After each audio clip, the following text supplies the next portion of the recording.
দিল্লিতে ছাত্র যুবকদের মিছিলে পুলিশি হামলার প্রতিবাদে প্রধানমন্ত্রী নরেন্দ্র মোদীর বাসভবনের সামনে ধর্নায় বসার পর সেখান থেকে কংগ্রেস নেতা রাহুল গান্ধীকে আটক করেছে পুলিশ।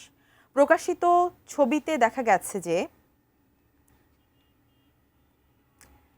ছবিতে দেখা যায় ৮-১০ জন পুলিশ তাকে টেনে হিঁচড়ে নিয়ে যাচ্ছে। এ সময় তার নাক দিয়ে রক্ত পড়তে দেখা যায়।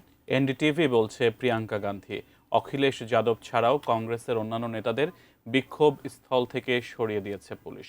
বিক্ষোভ ছত্রভঙ্গ করে দেওয়ার আগে রাহুল গান্ধী প্রধানমন্ত্রীর বাসভবনের বাইরে তাঁর সঙ্গে ধর্নায় যোগ দেওয়ার জন্য সবার প্রতি আহ্বান জানান।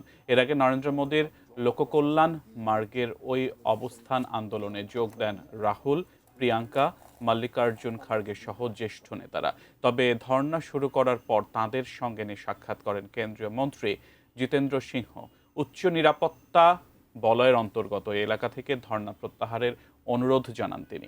কেন্দ্রীয় শিক্ষামন্ত্রী ধর্মেন্দ্র প্রধানের পাশাপাশি কেন্দ্রীয় স্বরাষ্ট্রমন্ত্রী অমিত শাহ এবং প্রধানমন্ত্রী নরেন্দ্র মোদীর পদত্যাগও দাবি করেন Rahul Gandhi.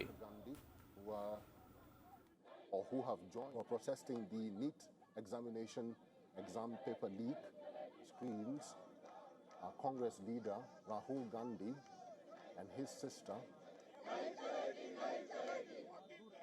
Narendra Modi today called for the strictest possible